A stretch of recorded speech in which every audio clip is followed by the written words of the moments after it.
It's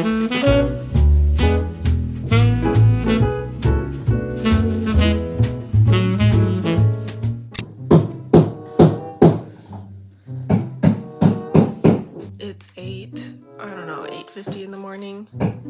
I woke up like 20 minutes ago because of all this noise. It's Saturday. I'm like, I don't know, but it's really loud. I'm just trying to journal and I can't really think right now. They didn't even tell us that they were gonna do any construction or anything today.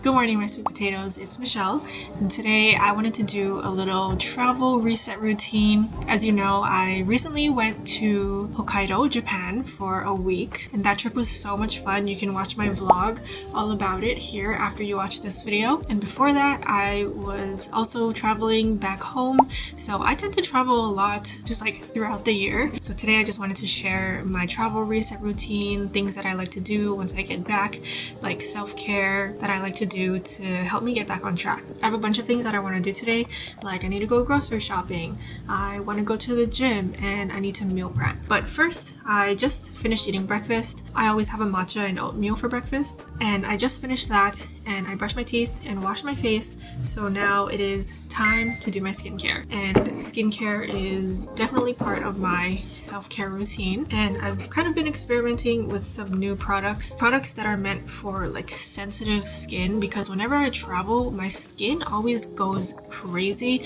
Like when I was in Hokkaido, it was snowing, it was super cold and dry, and I'll insert a photo, but my face was very inflamed, especially my eyes. I don't know what was causing that. Also, if you hear any banging in the background, I'm so sorry. There's like construction going on right now, and like we didn't get any notice that there was going to be construction today. Like our landlord did not notify us, and I really wanted to film this video today, so hopefully you can bear with me through this. But yeah, so I am trying out some new skincare. Well, not new skincare, but like these are the products that I've been using to help my skin get back to normal. First, I'm using this Skin 1004 Madagascar Centella Ampule. This contains 100% Centella Asiatica, which is a really good ingredient at calming and soothing inflamed skin. So I just put a whole bunch of drops all over my face, especially with like long flights too. My skin always gets super dry, and we had an 11-hour flight from San Francisco to Tokyo, so it's a long time, and my skin always dries out so much on the plane. But this also helps to rehydrate your skin, so I've been loving this. It's also really cold in my apartment. It's been super rainy and cloudy. I think it's like 40 something degrees today, which is very cold. Not as cold as winter in Hokkaido though, but still cold. Oh yeah, and the next product I'm taking is this Etude House Soonjung 2x Barrier Intensive Cream. This is my moisturizer, and it is cool because it has this locking mechanism where in order to make the product come out, you have to twist the top like this and then squeeze, and then the product comes out. So it's really cool. I think it helps with like keeping the product sanitary. But this is a really basic moisturizer that aims to help restore a damaged skin barrier. And again, like my skin has been so dry, so this just helps bring a lot of moisture back, helps my skin feel so soft again in times like this where I need some extra hydration and my skin barrier needs a little bit of help repairing itself. Then this moisturizer is my go-to. My skin hasn't been doing too great lately. My eyelids especially have been super dry, so I'm just putting some Vaseline on them right now. But whenever this happens and my skin feels really sensitive, kind of irritated, I just make sure to simplify my skincare routine as much as possible and just focus on hydrating my skin. And I make sure not to use any active ingredients like no retinol, niacinamide serums, vitamin C serums, all of that I just keep out of my routine until my skin feels like it's back to normal. So that's why these are great, because they just focus on hydrating and soothing and calming your skin, which is definitely what I need, especially post-travel. Okay. Hi guys, so I am all ready now. I just got ready really quickly, did a little bit of makeup. I also just finished eating lunch. It's like 2 p.m. right now, but we had this like Korean inspired spicy ramen dish. I make this all the time because it's just so easy and it's so fun. So I use rice ramen that we get at Costco, and I like it because it's gluten-free. So I just heat that up in a pan full of water, and I mix together a sauce, which is just gochujang paste, shoyu, sesame oil, and honey. And I also make these like DIY rice cakes, like tteokbokki, but I just use rice paper because that's all we usually have. So I'll literally just like wet it under the faucet because it needs to be wet in order to like get it to be malleable. And then once it's wet, I just roll them up into little rice cake shapes. Then I also like to add sausage, and then I just throw that all in the pan, let it simmer until all the water evaporates, and then I put an egg on top as well. And it's really good, super delicious, and doesn't take much time at all. So it's like my go-to recipe, especially on weekends when we don't know what to eat for lunch. And then while I was getting ready, I was actually thinking about my Japan trip again, like just reminiscing on everything that we did. And something that I did want to bring up though, that I think would be really helpful for other people that are traveling soon, and something that drastically improved my convenience levels while I was on the trip, was using an eSIM from Airalo. So in order to connect to the internet, I used an eSIM from Airalo, and it was game-changing for me. If you've never heard of an eSIM, but you're traveling soon and you need to figure out how you're going to access the internet while you're abroad, let me tell you why I decided to use the Airalo eSIM and why I liked it so much. Airalo is also sponsoring this portion of the video, so thank you to Airalo for sponsoring. However, all of the opinions that I mentioned in this video are completely my own. So there's a few reasons why I decided to try an eSIM this time, and it's because the past like 3 times that I've been to Japan, I tried 3 different methods of like accessing the internet. The first option that I tried using,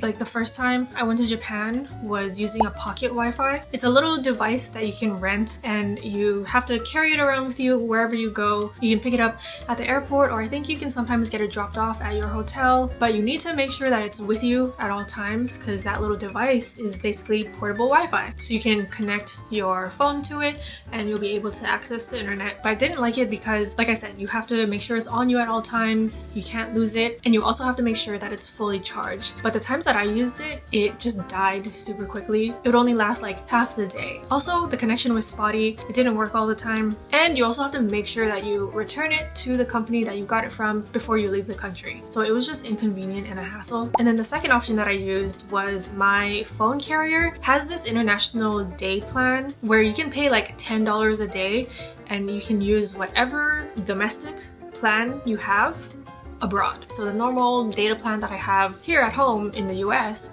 I was able to use it internationally for $10 a day, but that's pricey. There is a limit to it though, like if you use this plan for over 10 days, then it'll cap at $100. So it's really only worth it if you're traveling for more than 10 days, but my trips typically aren't that long. Like for this past Hokkaido trip, we were only there for like 6 days at most, I think. Even before that, my previous Japan trip was like 9 days, so yeah, it wasn't really worth it. And the third option, which I tried to use last year in May when I went to Japan, was trying to use a physical SIM card. So I bought a prepaid Japan physical SIM card, and then when I got to Japan, I switched out my US SIM card for the prepaid Japan SIM card. But even though I followed all of the instructions to set it up, it did not work. It thought I was in Taiwan for some reason. So whenever I tried to use the internet or tried to use the Maps app, it thought I was in Taiwan, and I also couldn't read anything because the language was switched as well. I also wasn't able to get a hold of the support team for the SIM card, so it was basically useless to me. And if you don't have internet when you're abroad, you're gonna have to rely on finding public Wi-Fi every time, but that's extremely inconvenient, and I would want more peace of mind knowing that I can contact my friends or family at any time wherever I am. So I just ditched the SIM card and I ended up just purchasing the $10 a day international plan through my US phone carrier, which was, again, like I said, expensive, but that was the next best option for me at the time. But that's because I did not know about eSIMs. So for this past Hokkaido trip, I finally used an eSIM from Airalo. And an eSIM is similar to a regular physical SIM card, but it's all digital. There's no physical card whatsoever. And I used their eSIM before they even reached out to me. So I don't know if they somehow saw that I used their product, but once I got back from my trip, they reached out to me, asked if I wanted to collaborate, and of course I said yes because I loved the eSIM so much because it was so convenient. Plus, Airalo provides instant and affordable connection to over 200 countries and regions worldwide. The setup is super simple too. You just download the Airalo app, select the country that you're going to. So for example, I went to Japan, and then select the package based on how many gigabytes and how many days you think you'll need. I chose the 10 gigabyte package, but that was actually way more than I needed. I think I only used like 2 or 3 gigabytes. But the package that you choose just depends on, you know, what type of person you are. Like if you're the type of person to watch a lot of like videos while you're out and about or something. And if so, then you're probably gonna want a higher gigabyte package. But once you decide the package, you just press buy now. You can see all of the information about this package. There are even some top-up packages so that if you do run out of data on your trip, you can top up at any time. Once that all looks good, you just hit buy, choose your payment method, and confirm your purchase. You can also use my code Michelle3 for $3 off your next purchase. So here's the eSIM that I used. There are even detailed instructions on how to install the eSIM, and the installation was super easy. It took me like 5 minutes, and I did it all at the airport at my gate when I was waiting to board the plane to go to Japan. So after you install it, you'll go to your settings, go to cellular. You'll see that the eSIM is ready to be activated once you land at your destination. But you're gonna want to download the eSIM and have it ready on your phone while you're still in your like home country. That way it'll be installed and ready to use, ready to activate once you land. So once we landed, and even while we were still in the plane, I went to my primary SIM and I turned that one off, and then went to my travel SIM, which is my Airalo eSIM, and turned on that line. And it connected super quickly to one of the Japan networks, and then I was instantly able to use the internet, use maps to get around, scroll through social media, check emails, and all the things that I would normally do while I was out in Japan. You do have to make sure that your phone is compatible with eSIM technology and is unlocked in order to use an eSIM. There's a whole list of compatible devices that you can use with an Airalo eSIM. I'll leave it linked in my description box. And then unlocked means that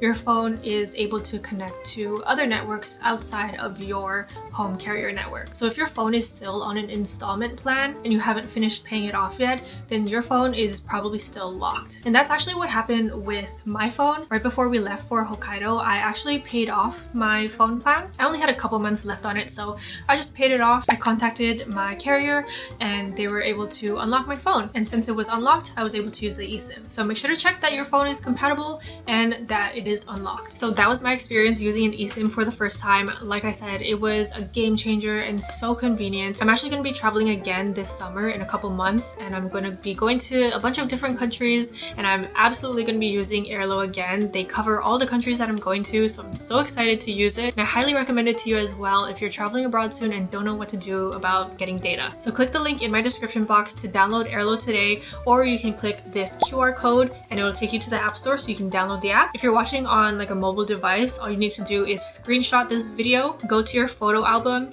press and hold the QR code, and it should open the link to take you to the App Store so you can download it. And don't forget to use my code Michelle3 to get $3 off your next eSIM purchase. And thank you again to Airalo for sponsoring today's video. Okay, I think I'm gonna go grab some groceries now. So I'll see you at, I think, Trader Joe's.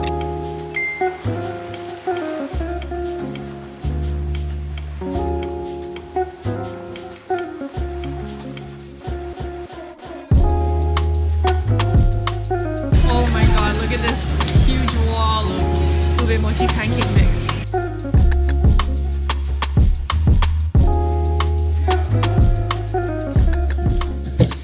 Groceries secured. I got 3 bananas for the week, 3 Granny Smith apples, and I'm planning to make these like salmon patties this week as my meal prep for lunch. I usually like to meal prep, that way I don't have to think too hard about what I'm gonna eat during the week. This week I'm gonna do salmon patties, so I got 2 cans of these wild Alaskan pink salmon, 1 onion, and panko breadcrumbs. I actually might try and make the patties tonight and just see how they turn out, make some for Kyle as well. So I think we're gonna rest a little bit for now and then go to the gym pretty soon.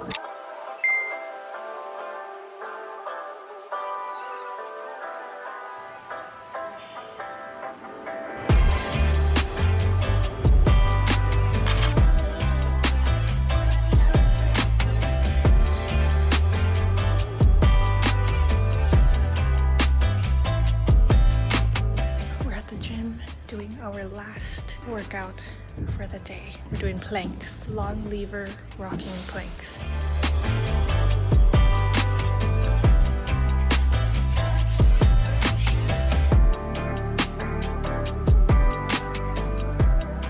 Hi guys, so we're back from the gym now. I'm about to start making dinner. I'm actually gonna make my salmon patties that I talked about earlier. We also just got back from the gym and today was a pull day. Typically we do like pull-ups, but I actually injured my left shoulder a few weeks ago from doing pull-ups. Like I was trying to pull myself up, but then my shoulder literally crunched. I took a couple weeks off and then like last week I tried doing shoulder exercises again, but it still hurt. And today I tried to do pull-ups again. I just did like assisted pull-ups, but again my shoulder was hurting, so I just did deadlifts and then Kyle did pull-ups. But yeah, I've been going to the gym like consistently 3 to 4 times a week, I think since like September, maybe 7 months. And at first I hated it, but now I really enjoy it. I like seeing myself get stronger. Like seeing the progress has been really fun, and I do feel so much stronger now just in my everyday life too. I just feel everyday tasks are they just feel so much easier, and I feel like I have a lot more energy too. So it feels good to like get back into the routine of exercising. We really weren't feeling like going to the gym today though, because it is raining. It's been raining all day. It's cloudy. It's super cold outside. We stepped outside and I was like, should we just stay home? But we ended up going anyway. I'm glad we did. The hardest part is getting to the gym. People always say that, but it's so true. Anyway, I am preheating the oven right now and I need to chop the vegetables. So let's get to it.